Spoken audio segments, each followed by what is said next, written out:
За. За өдрийн мэнд. Өнөөдөр өөр сэдвээр намайг дагж байгаа хүмүүстээ маш их баярлалаа. Харж байгаач би одоо их богинохон хугацаанд намайг итгэж миний бичлэгнүүдийг үзэж байгаа хүмүүст маш их баярлалаа. Намайг дагж байгаад бас их баярлалаа. За өнөөдөр би их өөр сэдвээр бичлэг хийнэ.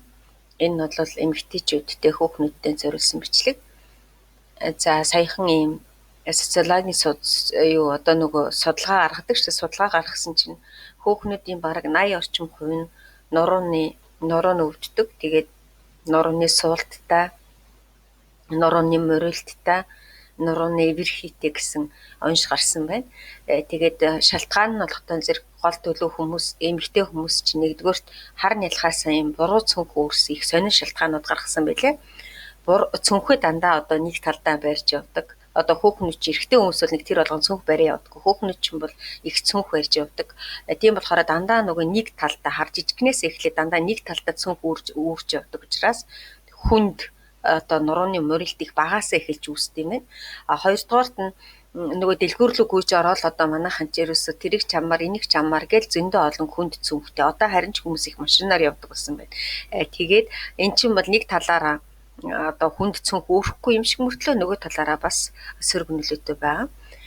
За ийм ингэж хүнд цүнх үүрснээс болж нурууны морилт хүүхнүүдэд илүү байд юм байна. За хоёрдугаарт нь бол ийм нөгөө өсгийтэй гутлнууд. Өсгийтэй гутлыг ч одоо тэгэл одоо мөнхийн одоо ерөөсөө нуруугаа амраахгүй, хөлөө амраахгүй хүмүүс тийм байна. Энээс болж бас зохих хэмжээгээр хүнд нурууны юу гардаг юм байна. Одоо юу гэдэг юм бэ? Байнга л одоо ингээл яаж явдаг ч юм дээ нэг л нэг тэр яг ямар шалтгаан нь бол мэдэхгүй ямар ч өсгийтэй гутал бол нэг шалтгаанд нь орсон байна. Дараагийн шалтгаан нь болохоор төрөлт гинэ. Ягаад гэвэл хүүхнүүд төрөхөөрөө маш их хэмжээний минерал, кальц, калий алддаг. Тэгээд ерөөсөө нөгөө тэр төрөлтийн дараах тэр минералаа нөхөж чадахгүй ингээд яваад идэм бай. Нөхөж чаддаггүй. Тэгэл зарим нь бол мэдэхгүй ингээд яваад ахаар нөгөө яс маань их хэврэг, кальц, минералын дутагдал ихтэй байдаг гинэ. Тэрнээс болоод ийм нурууны янз бүрийн өвчнгүүд. За мэдээжийн хэрэг хамгийн актер нь нөгөө тархалт. Тархалт маань юунаас үүсэх үгүй л буруу хооллолт, тэгээ хөдөлгөөн. За тэгээд эмчилгээ нь юу вэ гэхэлэр дээр үед бол нөгөө арай жоохон түрүү үед бол хагалгаа хийдэг байсан юм байна. Эм тариа хэрэгэлдэг. Одоо тэгтээ хагалгааг ер нь бол хийхийг хориглож эхэлж байгаа юм л да. Ер нь бол хамгийн сүүлийн тохиолдолд хагалгаа хийн. Эм тариа болохтой зэрэг эм тариа чинь зөвхөн өрөвслийн л одоо дардсан юм байна. Тэрнээс биш яг жинхэнэ нурууны морийг бол эм тариагаар эмчилнэ гэсэн ойлголт байдаг юм байна. За ингээд энэ заалыг танилцуулъя. Та нар одоо бодож иж магадгүй юу инээд эмтэй одоо нэг жоохон тийм ядуу дум маягийн заал тийм үү. Гэхдээ би энэ заалныг ядуу байх нь одоо орчин үеэ байна уу гэдгийг гол нь биш. Энэ зааланд яг юу явагддаг вэ гэдгийг тайлбарлах гэж байна.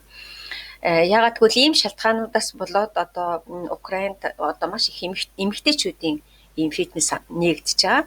За эмэгтэйчүүдийн гэдэг дээр нь энэ зааланд гэхэд ерөөсөө дандаа хүүхнүүд ордог. Ерөөсөө эрэгтэй хүн нэгдүгürt байхгүй. За хоёрдугаарт нь одоо ийм хөөрхөн жижигхэн ерөөсөө байхгүй юм бол байхгүй. Гэхдээ ингээ хөөрхөн жижигхэн. За тэр таанд дасгал хийж байгаа хүмүүсийг харж байгаа. За тэгтээ зэрэг яадаг гэвэл одоо нөгөө орчин үеийн ийм том заалнууд маш их байгуулагдаж байгаа. Тэгтээ нөгөө тэрлүү гол төлөв профессионалны мэрэгжлийн одоо хүмүүс те бодибилдингээр хичээлэх сонирхолтой хүмүүс их орд юм байна. Нэгдүгээр тэнд чинь тэгэхээр чи нөгөө эрэгтэй эмэгтэй хүмүүс нь голдуу холимог тэгээ гол төлөв булчингаа хөгжүүлэх, хит хөгжүүлэгч гэдэг юм уу те тийм зориулттай. Уралдаан тэмцээнд орох зориулттай. Тэгэхээр тэнд нөгөө нэмэгдэлт хичээлнүүд уурганууд уудаг. Тэгээд одоо тийм зааланд. За тэр заалнаас энэ заал маань юугаар ялгаатай гэвэл энд зөвхөн хүүхнүүд л ордог нэгдүгээр хэлсэн. Хоёрдугаар энд тэгж булчингаан чангалах уралдаан тэмцээнд оролцох зорилго бол байхгүй. Янз бүрийн нэмэгдэлт хичээл уух шаардлагагүй. Зөвхөн бидний нөгөө түрүүчийн хэлээд ирсэн нурууны морилт, суулт, эвэрхийний таарсан тийм програмтай.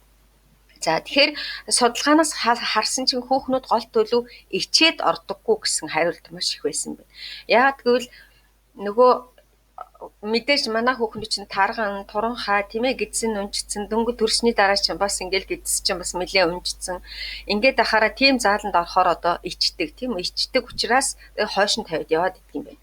Энэ болохтой зэрэг ерөөсөө хүүхнүүдийн насыг чаргалцахгүй, тарган туранхайг нь харгалцахгүйгээр ерөөсөө л бүхэл эмэгтэй хүмүүс энэ рүү орж иж болно.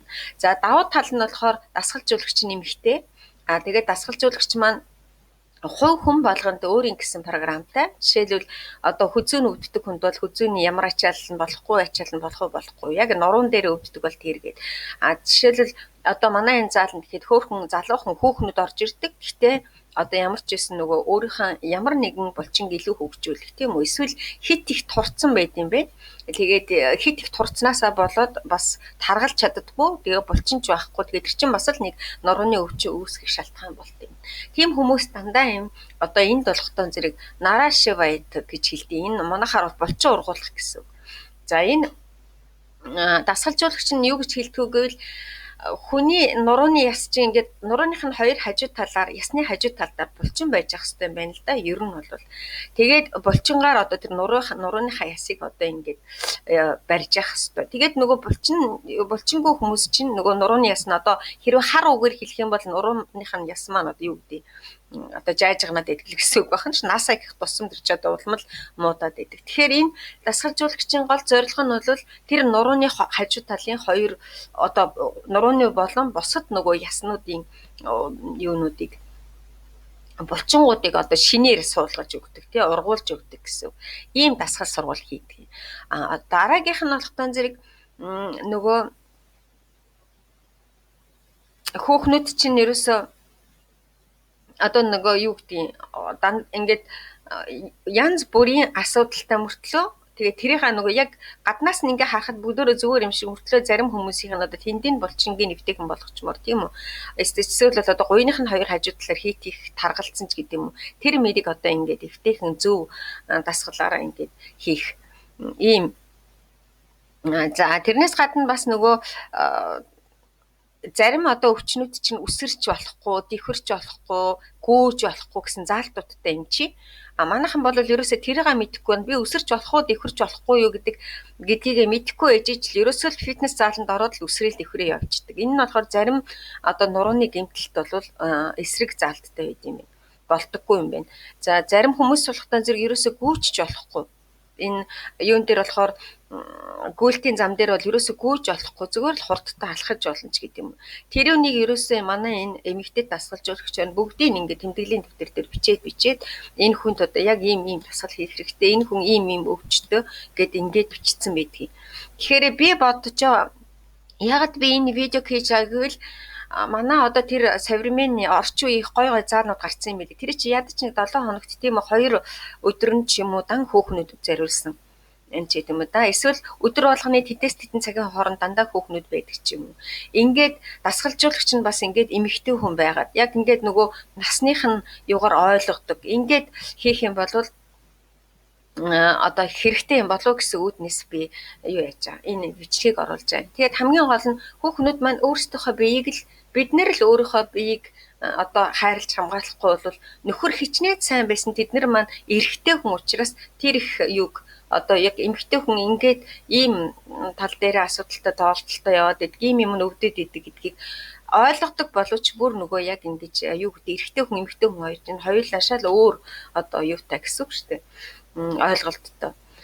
Тийм болохоор өөрөө л өөрийгөө энэ эртхэн шиг одоо ингэж бие сайжруулж явахгүй бол болохгүй гэсэн үднээс хүүхнүүдийг маань бие бодороо эртхэн шиг энэ за йогд яваад идэм байлээ. Гэхдээ би йогд явж үзсэн надад бол их уйтгартай санагдсан л да. Тийм учраас надад бол энэ зааланд байх нь хамаагүй одоо их хэвтэйхэн санагдсан. Тэгэхээр эднэр бол дандаа нөгөө тийм энэ эмэгтэйчүүдийн нурууны одоо нуруунд таарсан тийм юунуудаа. За тэгээд хүүхнүүд минь энэ юугаа үзээд хэрвээ шийдэж чадахгүй байвал ийм заал руу орж үзээрэй. Тэгээд дараа нь ямар нэгэн одоо мөнгөтэй төгрөгтэй хүн байвал ийм заалыг нээгдэх талаас нь тийм ээ нээх талаас нь ийм нэгэндээ одоо зөвлөгөө өгөөрэй. За одоо энэ манай энэ хүүхнүүд байж байна. Тэгээд Тэгээд энэ бичлэгийг дуусгая. Бид нэр л бие бодохгүй бол өөр хинч бие бодохгүй шүү. За амжилт.